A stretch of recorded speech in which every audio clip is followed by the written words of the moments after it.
Kami haturkan banyak-banyak terima kasih kepada Al-Habib Muhammad Alwi Al-Kaf yang telah menjadi mubaligh pertama pada pengajian malam hari ini. Alhamdulillah, sekarang tiba saatnya kita sambut Al-Habib Rifki Alaidrus dari Kuningan. Allahumma sholli ala Sayyidina Muhammad.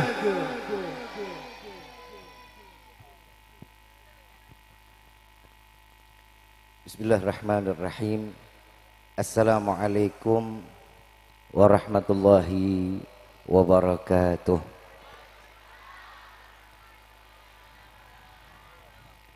Yang sama kita muliakan dan kita hormati para alim ulama, para kiai, para sesepuh, para tokoh masyarakat yang selalu kita harapkan doa serta keberkahannya, yang insyaallah mudah-mudahan Allah panjangkan umur, sehat afiah, diberkahkan kehidupan dunia wal akhirah, dan insya Allah mudah-mudahan kehadiran beliau-beliau di tempat ini penyebab turunnya rahmah, taufik dan hidayah dari Allah. Amin ya rabbal alamin. Salam ta'zim tak lupa kami sampaikan kepada jajaran pemerintah daerah, baik Bapak RT, Bapak RW, Bapak Kepala Desa atau yang mewakilinya. InsyaAllah mudah-mudahan Allah panjangkan umur, sehat afiah, diberkahkan kehidupan dunia wal akhirah, dan insyaallah jabatannya di dunia ini penambah amal ibadah di sisi Allah. Amin ya rabbal alamin. Salam terkhusus kepada keluarga besar Bapak Sudarwanto dan Ibu Baiti Jannati yang telah mengkhitankan putranya yang bernama Muhammad Hanif Muzaki. Ya, insyaallah mudah-mudahan Allah jadikan keluarga yang sakinah, mawaddah, warahmah, diberikan keturunan yang saleh-salehah, dan insyaallah mudah-mudahan Ananda Hanif Allah jadikan anak yang saleh, anak yang dapat berbakti kepada Allah dan Rasulnya, yang dapat berbakti kepada kedua orang tuanya, dan insya Allah menjadi penyejuk hati kedua orang tua sehingga dapat memasukkan kedua orang tua ke dalam syurganya Allah. Amin ya rabbal alamin. Salam ta'zim tak lupa kami sampaikan kepada akhina al-mahbub, akhina al-barakah, Fadilatul Habib Al-Habib Muhammad bin Alwi Al-Kaf, mata anallah bituli hayati syarif. Semoga Allah panjangkan umur beliau, sehat afiah, diberkahkan hidup dunia wal akhirah. Ya, insyaallah mudah-mudahan ilmu yang disampaikan menjadi penyebab Allah berikan kita hidayah sehingga kita dimudahkan di dalam beribadah kepada Allah. Amin ya rabbal alamin. Wabil khusus kepada kawan-kawan baik dari Ansar, dari Bansar, khususnya Nahdlatul Ulama, ya insyaallah mudah-mudahan Allah jadikan mereka orang-orang yang istiqamah, mereka orang-orang yang selalu menjaga kehormatan agama, dan insyaallah mudah-mudahan menjadi ujung tombak untuk membela Allah dan Nabi-Nya. Amin ya rabbal. Terkhusus hadirin wal hadirat, mukminin mukminat, fahamdan li rabbin hassana bi Muhammadin wa anqadhana min dhulmati jahli wad dayajiri ila nuril islamin wa ilmin wa hikmatin wa imanin wa yumnin wa khairil awamiri. Alhamdulillah, alhamdulillah ala ni'matil islam wal iman wa kafa biha min ni'mah. Alhamdulillahilladzi hadana bi abdihil mukhtari man da'ana ilaih bil idzni wa kad nadana labbaika ya man dallana wahdana. Shalla alaika Allahu bari'uka alladzi bika ya musyaffa'u khassana wa habana ma'alikal adhari ma'dini sirrikal asma fahum sufunun najati himana. Labbaik ya Rasulullah, labbaik ya Nurullah, labbaik ya Habibullah. Pertama-tama limpahan puji serta syukur Kita panjatkan kehadirat Allah Subhanahu wa taala yang Maha Agung, yang Maha Luhur, yang Maha Bijaksana, yang alhamdulillah di malam yang penuh dalam keberkahan ini, di malam yang penuh dalam kemuliaan ini, Allah masih mengizinkan kita mencicipi dari sekian banyak miliar nikmat Allah berikan kepada kita. Khususnya nikmat Islam, nikmat iman, nikmat sehat wal afiat, nikmat umur yang panjang yang insya Allah mudah-mudahan kenikmatan ini tidak Allah hapus sampai ajal menjemput kita. Dan kita juga minta kepada Allah, mudah-mudahan apabila Allah tetapkan kita di dalam ajal, Allah matikan kita dalam keadaan husnul khatimah. Amin ya rabbal. Dan di malam ini berkesempatan kita memohon kepada Allah, jangan dibangkitkan kita dari tempat ini melainkan semua dosa kita diampuni oleh Allah, diganti dengan pahala yang berlimpah. Allah kabulkan segala hajat dunia maupun akhirat. Doa yang selama ini kita minta maupun yang lupa kita minta semua diijabah oleh Allah. Amin ya rabbal. Salawat beserta salam terlimpah curah keharibaan Nabi besar Muhammad sallallahu alaihi wasallam beserta keluarga, sahabat hingga umatnya sampai yaumil qiyamah. Amin ya rabbal alamin. Ayyuhal hadirun jamaah rahimakumullah. Tidak ada kata yang lebih pantas keluar dari lisan seorang pendosa seperti kita kecuali ungkapan syukur kepada Allah dengan mengucapkan alhamdulillah atas anugerah rahmat serta hidayah yang Allah membawa kita keluar dari rumah ke dalam majlis yang penuh dalam keberkahan dan kemuliaan ini. Karena tidak akan pernah mudah bagi seorang hamba datang ke dalam majlis mulia kecuali Allah yang menginginkan kemuliaan tersebut ditempelkan kepada hamba-hambanya. Dan tidak akan pernah mudah seseorang akan berkumpul dengan orang-orang yang terhormat di dalam majlis yang terhormat kecuali Allah menginginkan hamba tersebut dihormati oleh hamba yang lainnya. Mudah-mudahan di malam ini Allah berikan kita kemuliaan. Mudah-mudahan di malam ini Allah berikan kita kehormatan. Amin ya rabbal. Sekarang saya mau tanya, kira-kira kita syukur sama Allah boleh apa enggak? Acara ini kan tasyakuran, betul? Berarti meluapkan tanda syukur kepada Allah atas nikmat yang telah dilimpahkan kepada keluarga, sehingga kita semua di sini diajak sama-sama, yuk kita bersyukur kepada Allah. Apa manfaatnya? La in syakartum la azidannakum wa la in kafartum inna adzabi lasyadid. Jelas Allah mengatakan orang yang bersyukur akan ditambah nikmat oleh Allah. Orang yang kufur akan menerima siksaan yang cukup amat pedih yang Allah ciptakan. Ini adalah semua maktub hak yang Allah berikan kepada setiap hamba bagi mereka yang mau tahu atas syukurnya mereka kepada Allah dari segala bentuk nikmat yang Allah berikan. Saya mau tanya sekarang semua di sini. Kita datang ke sini kira-kira bawa dosa apa enggak? Banyak apa dikit? Duit bawa duit. Banyakan mana duit sama dosa? Sadar, jujur, gak bohong. Alhamdulillah. Cuman orang desa Luwung Bata yang banyak dosa, alhamdulillah. Di mana-mana orang banyak dosa mah astagfirullah. Tapi nggak apa-apa nih hari kita ngaku. Kenapa? Karena orang yang mengakui dosa berarti orang tersebut masih dititipkan iman. Syukur apa enggak?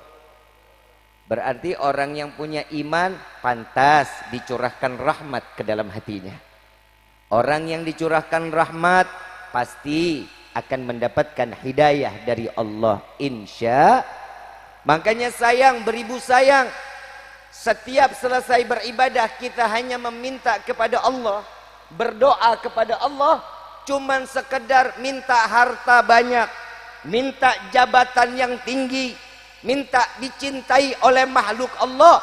Itu doa paling terendah dan doa yang paling sangat tidak memberikan satu manfaat kecuali kemudaratan yang lebih banyak. Sayang orang yang berdoa hanya meminta urusan dunia.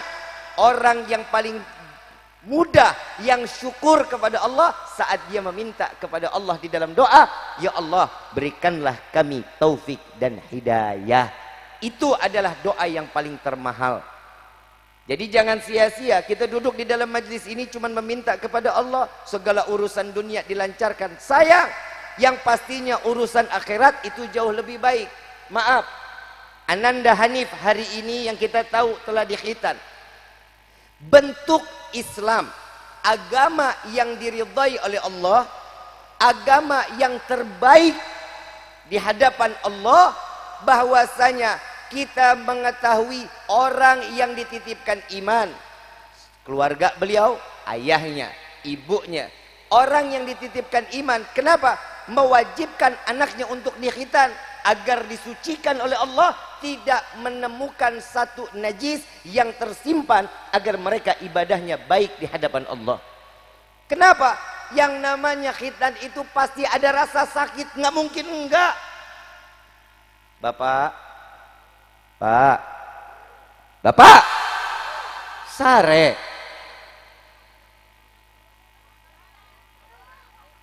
Habis semua ngeliatnya, melongo aja. Pak, jujur, khitan sakit apa enggak Pak? Waktu Bapak dikhitan, orang tua Bapak kelihatan netesin air mata apa enggak? Pasti netesin Pak. Gak mungkin di depan Bapak, pasti di belakang. Kenapa? Karena beliau telah ridho mengorbankan anaknya untuk agama. Karena di dalam agama Islam tidak ada suatu pengorbanan yang ditolak oleh Allah, karena pengorbanan pasti akan ditimpa dengan pahala yang berlimpah. Sholat 5 waktu, capek apa enggak? Capek apa enggak? Bohong kalau yang bilang enggak. Bohong. Halah. Sholat 5 waktu, capek. Lagi tidur enak-enak, harus bangun subuh-subuh. Harus kena air dingin-dingin. Harus sholat mata ngantuk.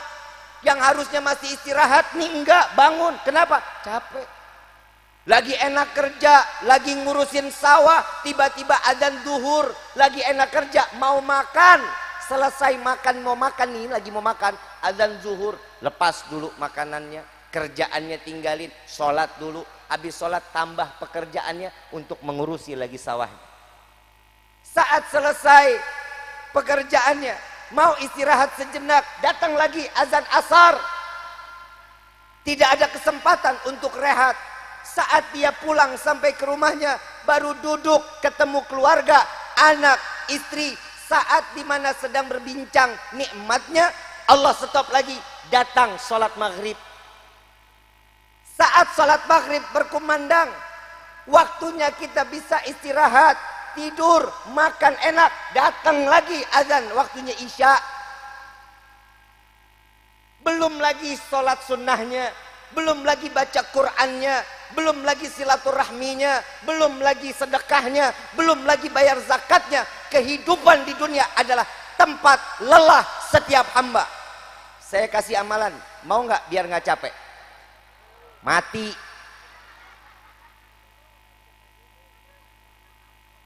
Apa pekerjaannya? Ya mati. Kalau kata orang sini mah paeh. Yang benar mati apa meninggal? Mati apa meninggal? Meninggal. Kalau manusia meninggal apa mati? Serah lu dah. Inna salati wa nusuki wa mahyaya wa mamati wa mamati, nggak ada wa meninggali. Karena dunia ini tempatnya capek. Nabi Muhammad sallallahu alaihi wasallam salatnya sampai kaki bengkak, tiap malam menangis, bermunajat, berdoa, menangis. Buat siapa? Buat kita umatnya. 1000 rakaat sampai kaki bengkak Nabi Muhammad. Oh sama Bib, kita mah orang desa Luwung Batak nih, kalau sholat pada bengkak kakinya. Iya, lu mah asam urat. Beda sama Nabi. Nabi ibadahnya benar-benar. Satu malam Rasulullah datang giliran ke rumah Siti Aisyah radhiyallahu anha wa radhaha. Bu, sayang, genit lo, Bu. Siti Aisyah istri Nabi yang muda, yang dipanggilnya siapa, Bu? Siapa? Ya Humairah. Humairah aja lu. Siapa? Wahai yang pipinya kemerah-merahan. Pak, tuh denger Nabi manggil istri pakai titel Humairah. Bapak nyaut, ini dia Bib masalahnya. Gimana mau dipanggil Humairah? Istri saya hitam legem. Ya kan bisa dipanggil Sweetie, manis, bebek. Kan bisa, jangan udah begitu, maaf. Kalau udah begitu jangan dipanggil tem-tem, bikin kopi dong tem. Apalagi sampai dipanggil Blacky, wah jangan, kiamat kubro. Manggil istri belaka Blacky. Saat Rasulullah datang ke rumah Siti Aisyah, giliran ke rumah Siti Aisyah, Rasulullah begitu masuk, Siti Aisyah cium tangan, lalu Rasulullah bilang, ya Aisyah, boleh nggak malam ini aku pakai untuk beribadah kepada Allah? Silahkan ya Rasulullah, justru aku manusia yang paling beruntung di malam ini. Orang dari barat sampai ke timur berbondong-bondong ingin dekat denganmu. Dan di malam ini Allah kirim engkau datang kepadaku. Engkau ada di dalam rumah bersamaku. Engkau di dalam satu kamar bersamaku. Engkau di atas tempat di mana kita tertidur. Engkau bersama denganku. Engkau satu selimut denganku. Bahkan kulitmu bersentuhan dengan kulitku ya Rasulullah. Aku adalah wanita yang paling beruntung.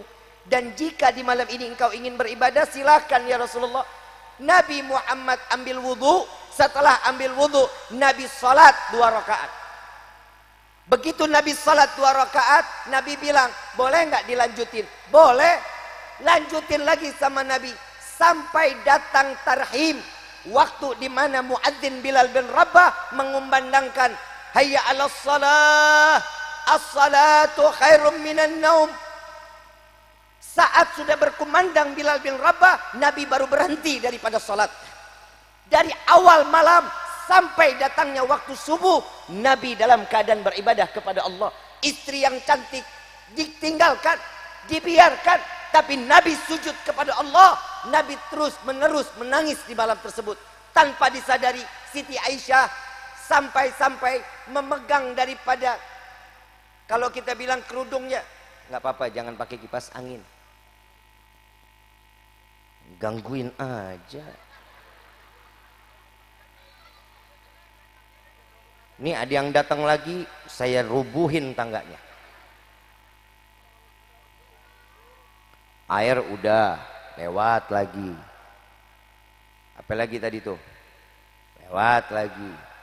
Sekarang kipas angin. Lewat lagi, saya rubuhin tangganya, liatin aja. Terus nggak nih? Kan gue lupa akhirnya.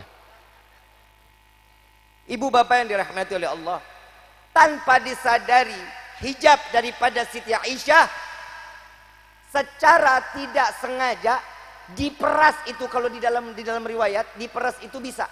Saking banyaknya air mata Siti Aisyah yang keluar menetesi hijab, sampai hijabnya itu diperas, bisa keluar air matanya. Sampai Siti Aisyah memberanikan diri bertanya kepada Rasulullah, ya Rasulullah, apa yang membuatmu di dalam setiap gerakan salatmu ada tangisan di dalamnya? Dari mulai takbiratul ihram, dari mulai engkau dalam keadaan ruku, i'tidal, sujud, duduk di antara 2 sujud, sampai tahiyat, sampai salam, ada tangisan di dalamnya ya Rasulullah. Apa yang membuatmu menangis? Apa jawaban kekasih Allah Sayyidina Muhammad sallallahu alaihi wasallam? Nabi mengatakan, wahai Aisyah, bukankah aku seorang hamba seorang hamba, tidakkah boleh aku menjadi hamba yang bersyukur kepada Allah? Nabi yang punya kunci surga tahu syukur kepada Allah. Kita kunci surga nggak megang, belum tentu cium bau surga, sholatnya males. Bener nggak? Apalagi model begini nih mak-mak. Bu mau masuk surga, Bu? Bu mau masuk surga? Ngimpi. Amak suami jahat, kalau ngomong seperlunya, kalau ngomong cuman minta duit, minta duit, minta duit. Gak pernah nanyain, sayang mau dimasakin apa besok? Sayang, aku udah cantik, aku cantik ini buat kamu loh. Gak pernah perempuan sekarang begitu. Betul nggak Pak? Saya tanya sama bapak, bapak jawab jujur. Terakhir bapak ditemenin tidur tapi istri dandan kapan? Jawab yang benar. Waktu kawinan malam pertama tahun 80. Kelewatan loh Bu. Bu, ibu kalau mau masuk surga, maaf Bu, mesti jadi pelacur suami Bu. Hahaha. Ini Nabi yang ngomong, betul nggak Kiai? Ada nggak dalilnya?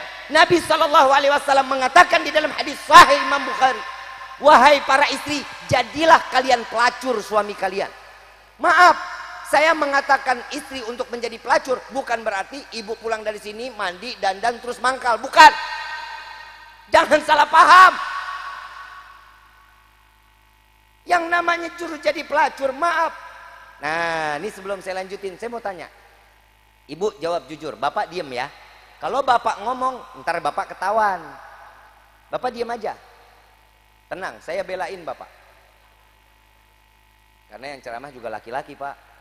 Karena hidup kita ini udah terlalu banyak salah di mata perempuan Pak. Laki-laki selalu salah aja, benernya aja salah. Kita bilangin, nok, sholat, bawel. Tuh. Ada istri yang begitu ada Pak? Ya, tuker tambah Pak.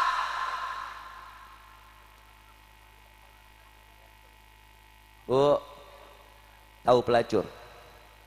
Sok banget lu. Tahu dari mana lu?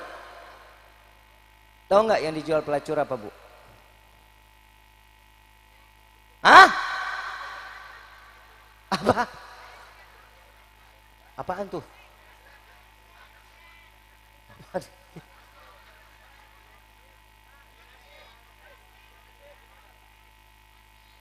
Ikan asin, oneng. Tahu nggak Bu? Apa yang dijual? Sorabi. Parah nih sini mak-maknya nih. Pelacur pakaiannya gimana? Hah? Pakai tank top, hot pants, rok mini. Betul? Pakai baju yang tipis. Betul? Katanya. Kok tahu. Sudon aja lu. Pelacur berdiri di depan pintu. Laki-laki lewat, dipanggilnya siapa tuh laki-laki? Padahal nggak kenal. Apa? Wah, ada mantan nih. Mana?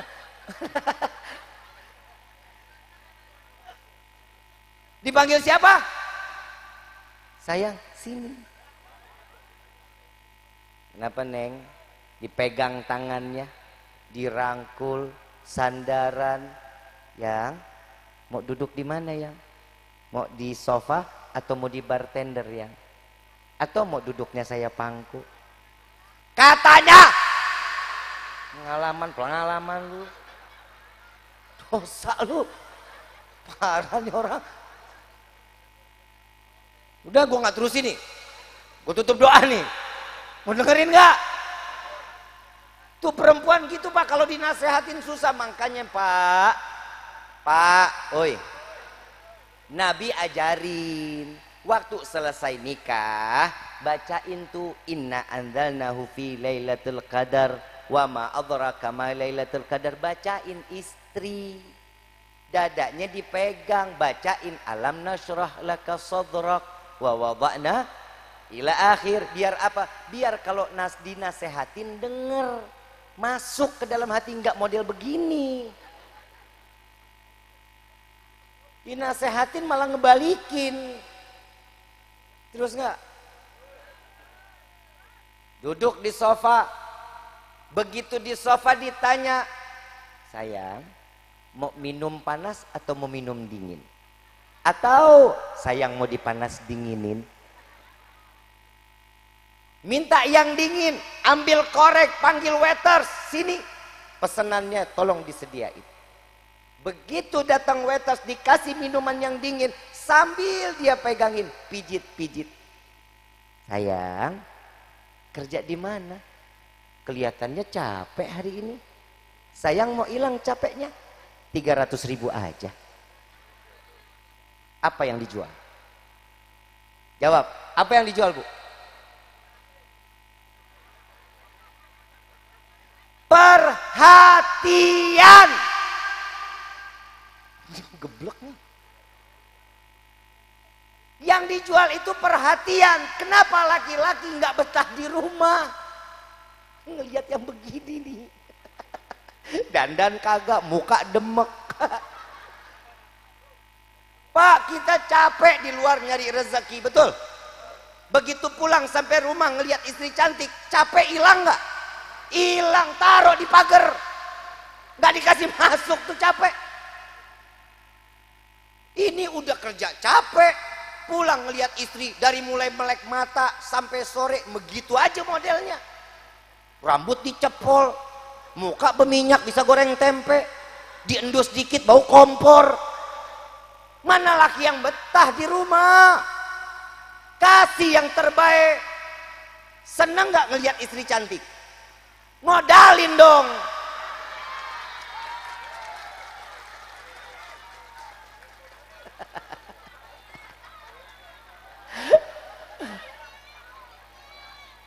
Maaf Pak, ketelepasan.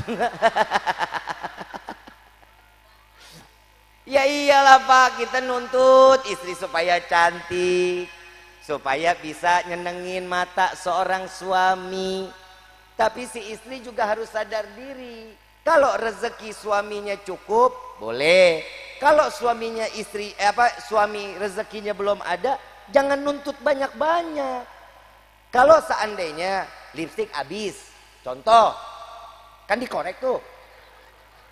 Kan? Bener gak? Masih ada di sini begitu masih. Dikorek Pak. Ini udah sampai ujung. Panggil, ayang. Lipstik aing beak. Subhanallah, suami, ya Allah maafin yang, nih keluar duit cuma 5.000 perak, ambil. Bib, lipstik apa Bib? Lipstik kok 5.000 perak? Itu rezeki yang keluar adalah yang berkah, yang halal. Ambil, jalan ke warung, beli Fanta, kulum-kulum. 8 merah-merah juga. Kan begitu kan? Syukur aja udah sama Allah. Kemampuan suami sudah sampai situ, alhamdulillah. Kenapa? Kita masih dilayanin. Suami masih mau cari rezeki yang halal buat nafkahin keluarga. Bu, Nabi aja pinter syukur. Nabi yang megang kunci surga, yang namanya terletak di dalam pintu surga, yang di langit surga ada nama Nabi Muhammad SAW, masih dalam keadaan syukur kepada Allah. Ini kita banyak nuntut, kalau doa mintanya macam-macam. Allah minta kita kan cuma satu, diabadiin kok di dalam Al-Quran. Tidak Allah ciptakan jin dan manusia kecuali untuk beribadah. Cuman Allah minta kita ibadah. Ada Allah minta yang lain? Ada? Emang ibadah yang Allah suruh buat kita apa buat Allah? Kita sholat, kita nggak sholat, Allah tetap maha besar, maha mulia, maha agung. Kita nggak sholat, kita makin terhina. Ah, Habib mau ngapain ibadah? Rezeki saya memakmur. Ya, itu namanya bukan rezeki makmur, bloon. Itu namanya istidrat. Apa yang diminta di dalam rezekinya ditimpa terus dikasih. Duit dikasih, dilupain terus. Urusan dunia terus yang diingat. Akhirat dilupain. Sholat enggak, ngaji enggak, taklim enggak, dekat ulama enggak. Karena Allah yang menginginkan agar kita jauh dari Allah. Bukan kita yang nggak mau sujud, tapi Allah yang tidak mengizinkan satu waktu pun untuk kita taruh kepala kita di lantai sujud kepada Allah. Karena Allah menginginkan kita keluar dari dunia mati tanpa membawa iman ke hadapan Allah dan ditetapkan di dalam neraka jahanam. Na'udzubillahi min. Ayo pikir kita baik-baik. Hidup kita ini udah kelamaan. Umur umat Nabi seberapa panjang sih? Nabi meninggal umur berapa? 60. Sekarang saya mau tanya. Dan Nabi mengatakan, umatku tidak jauh umurnya antara 60 sampai 70. Betul nggak? Yang 60 tahun udah ada di sini. 3 tahun lagi. Lah, Nabi meninggal umur berapa? Dan kalau ngikutin Nabi umur berapa berarti? 63. Sekarang yang 63 ada. Nah, tinggal dicabut sikringnya. Baik. Ayo sadar dong diri kita. Mau sampai kapan? Kita ibadah enggak, tapi apa yang kita, ya Allah, nuntut kita ini terlalu macam-macam sama Allah. Benar deh. Nabi di dalam doa, tahu nggak? Saat Siti Aisyah lagi sujud, Nabi ini ngelihat Siti Aisyah lewat belakang Nabi. Siti Aisyah lagi ibadah, lagi sholat. Rasulullah berhenti, angkat tangan. Ya Allah, ampunin dosa Aisyah. Ya Allah, terima ibadahnya Aisyah. Ya Allah, masukkan Aisyah ke dalam surga. Ini Nabi ngedoain Siti Aisyah. Siti Aisyah begitu selesai sholat datangin Nabi. Ya Rasulullah, sepertinya aku mendengar engkau mendoakanku, katanya. Iya ya Aisyah. Apa yang kau rasakan? Bahagia ya Rasulullah. Senang aku ya Rasulullah. Apa jawaban Nabi? Begitulah caraku mendoakan umatku. Sebelum istrinya, umat dulu yang didoain nama Nabi. Kita ini ada di dalam doa, tapi kita nggak pernah sholawat sama Nabi, males. Ingat perjuangan Rasulullah, males. Maaf Bu, Pak, Nabi berdarah-darah, rahang gigi rahang belakangnya sampai putus, pecah, cuman buat kita. Sampai ada riwayat yang mengatakan pipi Nabi tertembus anak panah. Buat siapa? Kita. Nabi dilempari di Taif dengan batu, ditendang sampai menyerusuk pada mukanya, turun sampai ke tanah. Mukanya, wajahnya tertutup darah dan tanah. Siapa yang dibelain? Kita. Sampai agama itu masuk ke dalam tempat yang mulia ini. Ini adalah tuntutan seorang Rasul untuk menyelamatkan umat Nabi Muhammad SAW. Tapi apa yang kita minta sama Allah, nggak pernah jauh-jauh kita minta sama Allah. Yang kita minta sama Allah, doanya, ya Allah, urusan dunia. Yang pertama kali kita minta pasti, ya Allah, berikan kami rezeki yang banyak. Betul nggak? Itu kan yang kita minta. Maaf, saya mau tanya. Kalau rezeki kita banyak, buat apa? Buat apa, Pak? Ibadah. Ibu, duit banyak, buat apa? Sedekah. Sana? Nikah kan ibadah ya. Buat ibadah udah. Buat sedekah. Buat apa? Haji. Umrah. Betul? Kenapa yang disebut kok yang baik-baik? Karena kenapa yang disebut ibadahnya? Kalau duit saya ada nih Bib, saya mau umroh, saya mau haji, saya mau menikah, saya mau sedekah, saya mau coba ngeluarin zakat yang benar. Semua yang keluar yang baik, kenapa? Karena duitnya Allah. Betul nggak? Karena duitnya nggak ada depan mata kita. Coba kalau duitnya ada, ya beda lagi. Perempuan duit banyak, skincare dikumpulin selemari. Laki duit banyak, kawin deui. Betul tak? Lah, ibu ngapa Bu? Emang bapak nggak boleh kawin lagi? Lah, urusan apa sama ibu? Bu, woi, ini saya lurusin dulu boleh Pak? Boleh ya? Bu, jangan salah paham ya. Emang saya tanya sekali lagi, suami nggak boleh kawin lagi? Ada dalilnya? Jawab. Saya lurusin benar-benar. Bu, sholat 5 waktu. Ayatnya ada nggak dalam Al-Quran? Perintah zakat, ayatnya ada nggak dalam Al-Quran? Tentang musyawarah, ayatnya ada nggak dalam Al-Quran? Sedekah, ayatnya ada dalam Al-Quran? Nikah 2, 3, 4, ayatnya ada dalam Al-Quran? Yang bilang nggak ada kafir. Ada apa nggak? Habib, masa dibilang kafir? Lah, yang mendustakan ayat Allah siapa? Kafir namanya. Di dalam Al-Quran, laki-laki boleh nikah 2, 3, 4. Urusan ibu nggak ngizinin apa? Allah aja nggak bolehin. Kita laki-laki cuman menjalankan apa yang ada di dalam perintahnya Allah. Berusaha kita menjalankan ibadah tersebut.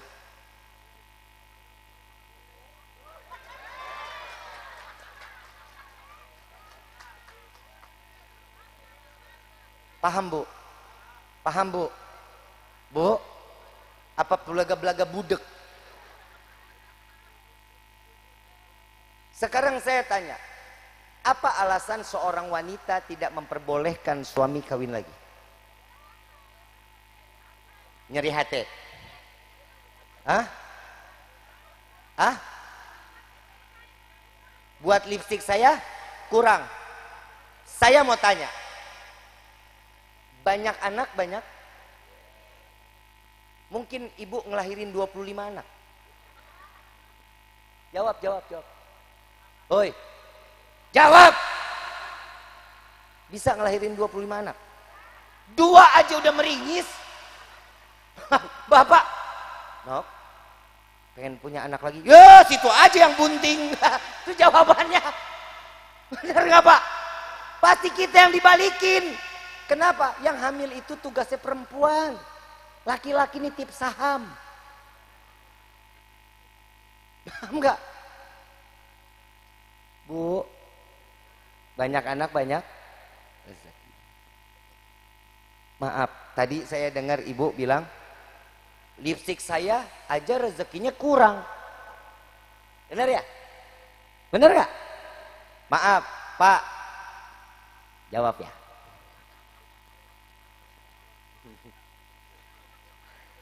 Nih maaf banget. Orang biasanya kalau ngundang Rifki, saya ngebahas tentang rumah tangga, biasanya rusak rumah tangganya. Pak, tolong jawab yang benar ya. Sebelum Bapak nikah, rezeki cukup nggak buat Bapak? Sebelum nikah, cukup nggak rezekinya? 100.000 kira-kira, cukup nggak buat sendiri? Begitu nikah, Allah lebihin nggak rezekinya? Jadi berapa? Bisa jadi 200.000, betul? Yang tadinya sendiri jadi buat saat Bapak nikah punya rezeki 200.000, begitu punya anak tambah nggak rezekinya? Punya anak 1, 300.000, betul? Punya anak 2 naik lagi jadi 400.000.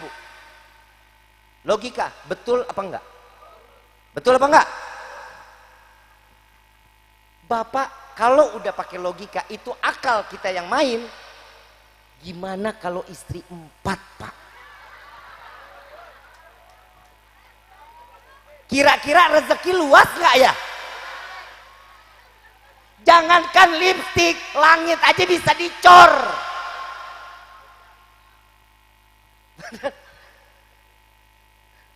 Ibu bapak yang dirahmati oleh Allah. Tapi kalau laki-laki nggak punya keberanian, lebih baik satunya kompak amat. Bu, ibu punya perasaan ya, besar cintanya sama bapak ya. Biar bapak sadar Pak, yang namanya wanita itu perasaannya peka buat laki-laki. Tapi ingat Pak, yang namanya perempuan perasaannya itu bisa dibagi-bagi Pak. Kenapa? Karena Allah kasih kelebihan. Perempuan itu punya perasaan 99, Pak. Kalau kita satu perasaannya. Makanya laki-laki kalau udah cinta sama satu perempuan gak bakal pindah ke lain hati.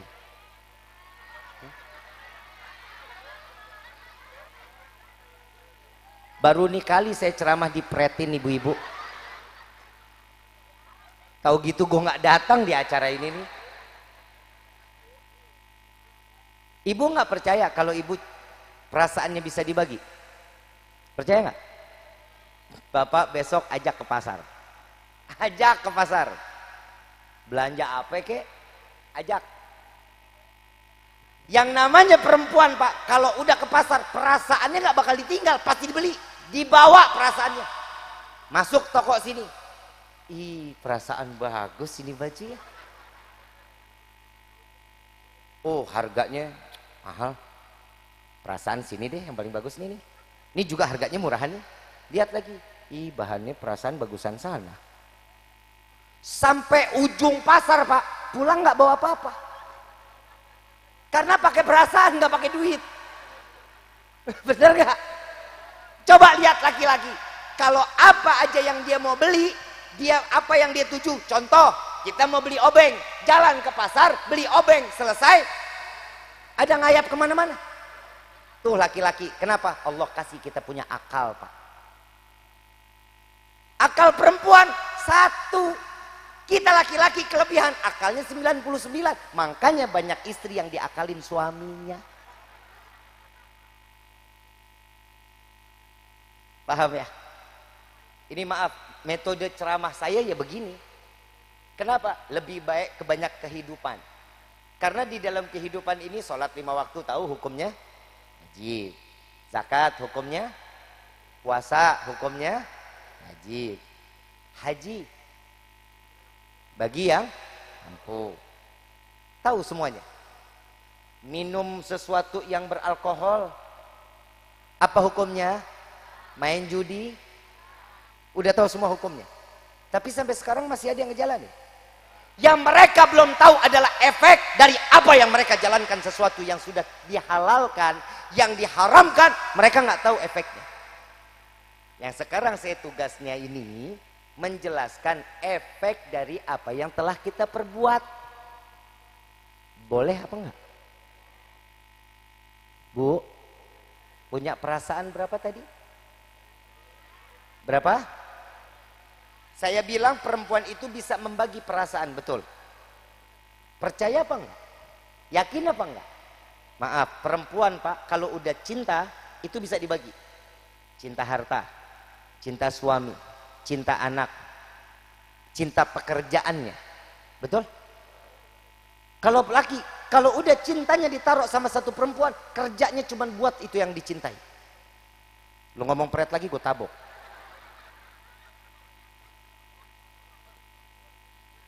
Paham, Bu?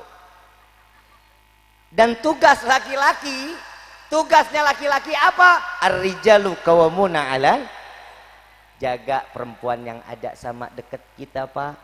Bikin mereka nyaman. Ingat, Pak, perempuan itu gak punya prinsip, Pak. Punya gitu prinsip hidup gak ada. Kita masih punya prinsip. Kerja, nyari rezeki yang halal, ada lebih, beli tanah, bangun rumah. Tuh laki-laki otaknya, betul? Perempuan ada otak yang begitu? Gak ada, semuanya serahin. Terserah aja lakinya. Betul gak? Kalau bapak masih gak percaya juga, besok jalan ajak makan siang, Pak. Ajak istri makan siang. Yang kita makan di luar yuk. Oh, ayo yang. Diajak makan sate. Yang jangan makan di sini dong. Kenapa? Asap yang. Terus mau di mana? Terserah ayang aja. Diajak lagi ke rumah makan Padang. Ayo yang, kita makan di sini. Ih, yang beneran nih mau makan di sini. Iya yang, jangan yang. Kenapa? Kolesterol. Terus kamu mau di mana? Terserah ayang aja. Lari lagi ke tukang nasi goreng di pinggir jalan. Kebetulan tempat duduknya lesehan, adanya di trotoar. Yaudah yang kita makan ini ya. Seriusan? Jangan deh yang. Kenapa? Debu yang. Terus mau makan apa? Terserah ayang. Gila nggak tuh jadi laki begitu? Ujung-ujungnya apa Pak? Pulang ke rumah nyeduh Indomie. Kenapa perempuan kayak gitu? Maaf Pak, perempuan itu nggak cari apa yang dia mau jalanin, apa yang dia makan. Enggak, selama suaminya ada dalam dekapannya, itu lebih nyaman dari segala hal apapun Pak. Betul kan? Karena istri itu pengennya tuh selalu dekat, manjanya seorang istri. Tuh biar Bapak tahu. Jadi Bapak jangan salahin kalau istri dikit-dikit yang temenin aku, jangan disalahin. Apalagi perempuan kalau udah lagi head Pak. Perempuan lagi keluar PMS, keluar darah, maaf Pak, usahain lebih banyak di rumah Pak daripada di luar. Kenapa? Timbulnya permasalahan di dalam rumah tangga karena saat sedang PMS-nya seorang istri. Itu emosinya tinggi Pak, tinggi. Tapi kalau lagi PMS, Bapak ada di sampingnya, tenang hatinya Pak. Paham ya Pak? Saya nggak yakin Bapak bisa begitu. Bu, tadi saya bilang perempuan itu punya perasaan ya. Berapa banyak? Dan salah satu ulama mengatakan tugas kita Pak ngejaga perasaan wanita. Karena seorang wanita, karena salah satu ulama mengatakan yang namanya perasaan wanita itu ibarat cermin Pak. Kita baru beli cermin. Kira-kira kita ngaca sempurna nggak? Sempurna nggak? Kelihatannya bagus nggak? Kalau kacanya dilempar batu, hancur nggak? Bisa kembali sempurna. Walaupun disusun bisa sempurna. Begitupun perasaan perempuan. Kalau bapak bikin salah, suami bikin salah, insya Allah istri pasti bakal memaafkan. Tapi ingat, bekas lukanya nggak bakal hilang Pak.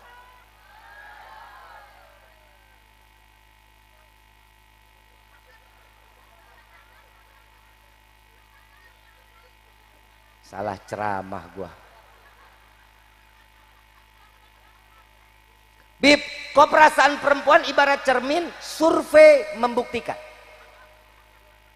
Karena yang paling demen dengan kaca adalah bangun tidur, masuk kamar mandi, keluar kamar mandi, pakai baju, dandan, pakai hijab, mau keluar kamar, lagi makan di atas meja, punya handphone kamera depan, keluar rumah nengok jendela, pakai helm, lampu merah nengok mobil. Tuh perempuan Pak. Biar Bapak tahu, kita laki-laki habis mandi pakai baju nyisir selesai. Benar nggak?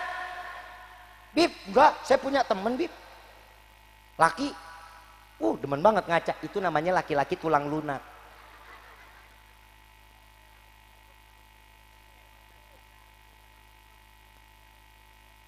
Bu, Neng, bisa bawa motor? Bisa bawa motor? Di motor ada kaca nggak? Namanya apa? Tahu fungsi spion buat apa? Tuh, denger Pak, denger. Bu, maaf, Neng, Nok. Yang namanya spion itu buat nengok ke belakang. Bapak nggak percaya ngelihat perempuan kalau udah bawa motor, spionnya semuanya doa Pak. Modalnya doa. Kemana itu spion arahnya? Ke mukanya itu, kenapa takut hidung lompat gitu? Maaf, itu ikhtiar. Ikhtiarnya seorang pengendara, nengok dulu ke spion. Kalau mau ke kanan, nengok. Lihat tuh spionnya, biar kita nggak celaka. Mau ke kiri, nengok juga, biar kita nggak celakain orang. Saya baru paham. Ada hadis Nabi yang mengatakan, wahai para laki-laki, jangan sekali-kali kalian berjalan di belakang perempuan. Betul apa enggak? Ada nggak hadisnya? Ini saya baru tahu Pak. Efeknya lihat di jalan. Perempuan kalau udah bawa motor, Masya Allah, sen kanan belok kiri, sen kiri belok kanan. Betul nggak? Tapi saya punya kesimpulan, Pak. Maaf ya, Pak. Saya punya kesimpulan. Spion tadi buat nengok kemana? Ternyata yang namanya wanita itu, Pak, nggak pernah mau ngelihat masa lalu, yang dia cari adalah masa depannya, Pak. Siapa masa depannya? Kita laki-laki, Pak. Laki-laki itu sebagai salah satu kepala keluarga yang Allah menetapkan di dalam Al-Quran. Ku anfusakum wa ahlikum nara. Jaga keluarga kalian dari siksa api neraka. Istri nggak sholat, tegur, Pak. Bentak, gak apa-apa. Kalau dia melanggar syariat, urusan bapak di hadapan Allah nanti untuk bertanggung jawab. Urusan istri cuman urusan sampai dunia, Pak. Di akhirat urusan kita. Anak nggak sholat, tarik, suruh dia sholat. Di akhir zaman saat ini, betul apa kata Habib Muhammad, banyak orang tua yang lalai mendidik anak-anaknya. Kenapa? Di akhir zaman banyak yang saat ini, maaf Pak, kalau rumah bapak, ibu kebakaran, anak lagi tidur di dalam kamar, kira-kira itu anak diselamatin apa enggak? Diselamatin, walaupun bapak ibu yang harus terbakar, ibu bapak yang terluka. Kenapa? Menyelamatkan anak dari kobaran api yang membakar rumah. Betul? Gak ada orang tua, itu anak masih tidur di dalam kamar, udah gak apa-apa, stok anak saya masih banyak. Mana ada orang tua begitu? Gak ada, pasti dia bakal mau nyelamatin. Itu urusan dunia, apapun yang jadi resiko untuk dirinya akan diterjang. Agar apa? Agar anaknya selamat. Tapi di akhir zaman saat ini, anak nggak sholat didiemin, anak nggak sholat subuh dibiarin. Sampai saat ini banyak orang tua yang menjerumuskan anaknya ke dalam neraka jahanam. Kalau anak sudah masuk ke dalam neraka jahanam, kita orang tua pasti akan tertarik. Kenapa? Allah ciptakan rezeki itu anak, iya, anak itu adalah rezeki buat kita. Tapi ingat, anak itu bisa menjadi fitnah dunia, bisa menjadi fitnah akhirat. Bib, anak jadi fitnah dunia bagaimana? Maaf, ketemu anak baik, ketemu anak yang kurang baik. Badung, tahu badung? Nggak bisa ngelihat genteng orang, main sambit aja. Betul? Saat ini anak yang dilihat bandel, yang punya rumah keluar, yang diteriakin siapa? Hei, anak siapa itu? Itu bukan. Betul nggak? Tapi kalau ada anak baik, soleh, rajin, apa yang ditanya sama orang? Sekolahnya di mana, Nak? Namanya siapa, Nak? Gak ditanya nama orang tuanya siapa. Yang dia tanya di mana sekolahnya. Tapi kalau anak ini bandel, yang ditanya anak siapa itu. Itu bukti kalau anak adalah fitnah dunia, fitnah. Didik anak-anak kita, ibu bapak, jangan jauh dari Allah. Bapak enak ibadah, ibu enak ibadah, tapi anak kita jauh dari Allah, percuma sholat kita nggak akan diterima sama Allah. Tidak akan tercatat ibadah-ibadah kita baiknya di hadapan Allah. Pahala pun tidak akan pernah ada. Kenapa? Karena anak kita jauh dari Allah. Didik anak-anak kita. Saya maaf Bu, jauhin anak dari handphone. Bu, ibu, anak itu kan tanggung jawab bersama, betul nggak? Bapak kerja nggak? Saat bapak kerja, anak sama siapa? Lebih banyak sama ibu apa sama bapak? Yang biasa ngasih handphone ibu apa bapak? Lagi mau makan dikasih apa? Nasi. Betul nasi. Betul. Tangannya pegang handphone nggak?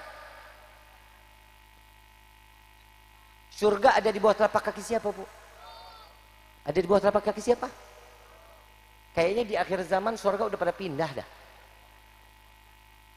Yang namanya ibu capek ngedidik anak wajar. Kenapa? Karena dunia tempatnya mau makan dikasih handphone. Betul? Anak rewel dikasih. Ibu lagi kondangan, anak ngerengek. Dikasih apa? Ibu lagi ngobrol sama temen di rumah, anak nangis minta pulang. Dikasih apa? Kenapa sih handphone terus? Kenapa? Biar apa anaknya? Hah? Biar anteng. Iya, biar anteng. Biar nggak lari-larian. Biar nggak berisik. Saya kasih amalan biar anak anteng, mau apa enggak? Cekek. Mana ada anak kecil anteng, Ibu? Nggak ada. Yang namanya anak kecil anteng pasti dia punya sakit, bawa pasti ke psikiater. Yang namanya anak lari sana lari sini wajar. Namanya juga anak.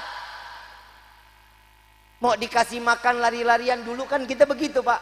Kita mau makan dikeluarin sepeda-sepedahan. Kalau mungkin di zaman Bapak pohon pisang ini batangnya, pohonnya ini bisa dijadiin kuda-kudaan tulangnya. Betul nggak? Main kuda-kudaan, ibu lagi nyuapin. Lagi sejak kapan kuda dari gedebong pisang? Maaf, orang tua kita ini dulu gila banget buat kita nih. Ih, ridho banget gila buat kita. Bener nggak? Lagi mau makan, Pak, ya Allah, Bapak keluarin sepeda, ayo nak, jalan nak, wow, jalan, wow, muter-muter, muter-muter. Sini nak nih, isi bensin dulu, isi bensin. Lah, ini anak apa mesin 4 tak? Suruh isi bensin. Gila nggak orang tua tuh? Kalau dulu orang tua gila, wajar untuk anak. Karena kenapa? Surga tahu ada di bawah telapak kaki ibu. Ibu lagi mau makan, lagi nyuapin anak. Sini tong, makan dulu nih. Nih ngeng ngeng ngeng ngeng nih pesawat mau masuk goa nih. Sejak kapan pesawat bunyi ngeng ngeng ngeng? Gila nggak orang tua tuh? Gila nggak? Buat siapa? Buat anak. Ada lagi yang lebih gila. Mau denger nggak? Mau dengar? Orang tua kita gila. Mau denger nggak? Saat anak mau mandi, taruh di bak. Anak ditaruh di dalam bak, kena air, ciplak-ciplakan nggak? Main air nggak? Lucu nggak? Ibu bapak ngeliatnya seneng nggak? Gilanya keluar. Anak lagi mandi begitu, ada lagunya Pak. Bebek mandi di pakai sabun. Gila nggak? Anak sendiri dikata bebek. Lagi juga sejak kapan bebek mandi pakai sabun? Betul. Gila nggak orang tua? Ada lagi? Ada. Selesai mandi, taruh di atas kasur sebelumnya diperlakin. Kasih minyak telon, kasih bedak. Yang namanya kulit anak-anak, bayi, kena kulit kita yang dewasa, dipegang kulitnya geli, dia makin bertingkah, kaki sama tangannya goyang, betul? Tambah gila kita ngelihatnya. Ada lagunya, tapi saya nggak tahu siapa penciptanya. Tapi orang sini kali ada yang tahu penciptanya siapa? Tahu lagunya? Nang ning ning nang, nang ning ning nang. Siapa pencipta tuh lagu? Orang tua PA. Betul nggak? Ini ada lanjutannya lagunya ini. Ada lanjutan. Nang ning ning nang. Nang ning ning nang. Anak siapa? Anak siapa tuh? Yang mandiin dia, yang minyak telonin dia, yang bedakin dia, dia tanya anak siapa? Anak siapa? Gila nggak tuh orang tua?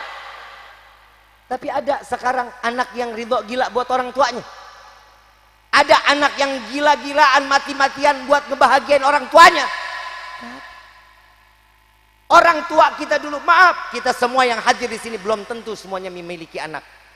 Tapi kita yang hadir semua di sini adalah anak-anak dari orang tua kita, betul? Saat kita ada di pangkuan orang tua, kita pipisin, kita buang air besarin. Orang tua kita nggak pernah marah sama kita. Dengan senyuman, dia basuh, dia bersihkan. Tapi sekarang anak ngelihat anak yang namanya orang tua udah nggak berdaya di atas kasur. Yang namanya buang kotoran orang tua udah di tempat tidur. Kalau lagi mau ngebersihin harus banget tuh pakai masker, pakai sarung tangan karet. Ini banyak yang terjadi sekarang. Maaf, surga kita tetap orang tua kita. Itu masa bakti kita kepada orang tua. Bib, mertua saya bakti. Kenapa? Karena itu adalah hitungan pahala yang besar. Itu tambahan nilai ibadah kita di hadapan Allah. Jangan sia-siain. Maaf, kita yang namanya anak nih egois sama orang tua. Selalu orang tua salah. Kita ngerasa udah paling benar. Jangan. Apa yang dinasihati orang tua, ambil. Ambil, terima. Kenapa? Karena itu adalah nasihat dari orang tua. Karena beliau lebih dulu menjalankan kehidupan dibanding kita. Ingat, mau sehebat apapun seorang anak, tetap kalah sama orang tua. Sampai Imam Syafi'i mengatakan, sebanyak apapun uang yang kalian berikan kepada orang tua, sampai dengan cara apapun kalian membawa berangkat haji orang tua kalian, sekalipun ada di dalam gendongan kalian, dari negeri kalian sampai ke Mekah, jika orang tua sampai meneteskan air mata, sakit hati karena anak, wallahi surga bukan tempat kalian. Hati-hati sama orang tua. Sampai ada satu sahabat Nabi dari negeri Syam datang kepada Rasulullah, ya Rasulullah, saya menjalankan ibadah haji. Saat kemarin saya menggendong orang tua saya dari Syam sampai ke Mekah. Selesai melaksanakan haji, saya kembali lagi ke Syam dalam keadaan tidak turun dari gendonganku. Apakah aku telah membalas budi apa yang telah orang tuaku berikan kepadaku? Apa jawaban Rasulullah sallallahu alaihi wasallam? Wahai sahabatku, wallahi apa yang kau lakukan dari negeri Syam sampai ke Mekah ada di atas gendonganmu. Apa yang kau lakukan demi Allah belum dapat membalas satu hembusan nafas saat engkau dilahirkan ke dunia. Ini orang tua kita. Maaf beribu maaf. Jangan lalai sama orang tua. Bikin mereka tersenyum. Jangan mereka berpikir yang tidak baik buat kita. Dan kita yang namanya orang tua, doakan anak kita yang terbaik. Kalau ngelihat saya punya guru Al-Habib Gures bin Qasim bin Ahmad Baharun, saya punya amalan dikasih sama beliau. Beliau bilang apa? Saya, orang tua saya Al-Habib Qasim bin Ahmad Baharun, saat melintas anak-anaknya itu, setiap kali lewat selalu didoakan di dalam hatinya. Ya Allah, jadikan anak yang saleh. Ya Allah, jadikan anak yang salehah.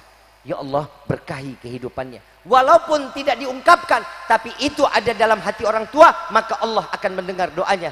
Dan itu bisa menjadikan anak-anak tersebut anak-anak yang soleh-solehah. Jalanin bu, jalanin. Pak, jalanin. Maaf, kita nggak pengen anak kita yang kita banggain S1, S2, gelar doktor, tapi nggak pernah ngehormatin orang tua. Apa manfaatnya? Lebih baik punya anak yang soleh daripada punya anak yang berilmu. Kenapa? Orang yang berilmu belum tentu memiliki akhlak, tapi orang yang berakhlak sudah pasti memiliki ilmunya. Mudah-mudahan semua kita tertuju menjadi anak-anak yang soleh-solehah. Anak yang dapat membanggakan kedua orang tua kita dan bisa menjalankan ibadah karena tanda syukur yang kewajiban dibagikan oleh setiap hamba yang beriman kepada Allah. Dan insya Allah mudah-mudahan tanda syukur kita di malam ini diganti dengan nikmat yang berlimpah oleh Allah. Amin ya Rabbal. Coba kita lihat satu kenikmatan ayat di dalam surat Ar-Rahman. Satu ayat diulang puluhan kali. Kenapa? Fabi ayyi ala'i rabbikuma tukadziban. Allah ulang ayat tersebut berkali-kali biar kita berpikir bahwa nikmat yang mana yang harus kita dustakan yang Allah telah berikan kepada kita. Jangan pernah jauh dari Allah, deketin Nabi Muhammad SAW. Jangan lepas lisan kita bersolawat kepada Nabi. Jangan pernah lepas lisan kita beristighfar kepada Allah agar semua dosa kita diganti dengan pahala yang berlimpah dan taubat kita selalu diterima oleh Allah. Amin ya Rabbal. Mungkin ini yang bisa saya sampaikan. Mudah-mudahan menjadi ilmu yang bermanfaat. Mudah-mudahan sebagaimana Allah kumpulkan kita di dunia malam ini, Allah kumpulkan kita kelak di akhirat di dalam syurga Firdausul A'la bersama Sayyidina Muhammad sallallahu alaihi wasallam. Rabbi fanfa'na bi barakatihim wahdinal husna bi hurmatihim wa amitna fi tariqatihim wal mu'afatin minal fitani ya al-ba'alwi syafa'ah ya al-ba'alwi syafa'ah ya al-ba'alwi syafa'ah kullu kurbah tanjali bikum bikulli halil wilayah kullu hajatan qadhi kullu hajatan qadhi kullu hajatan qadi darka ya halal Madinah darka ya halal Madinah darka ya halal Madinah ya tarimu alaha ya tarimu alaha ya tarimu alaha wa'fu anna ya karim wa'fu anna rahim ya farijil ham ya kashifal gham ya man li abdihi yaghfir wa yarham da'wahum subhanakallahumma tahadum fiyas salam wa akhiru da'wana anil hamdulillahi rabbil. Kurang lebih mohon dibukakan pintu maaf yang seluas-luasnya dan minta maaf kepada sahibul bait. Saya turun panggung, saya langsung lanjut lagi, saya kembali ke Kuningan karena masih banyak hal yang harus dikerjakan. Insyaallah mudah-mudahan kita bertemu lagi di lain waktu. Wabillahi taufiq wal hidayah. Wassalamualaikum warahmatullahi wabarakatuh.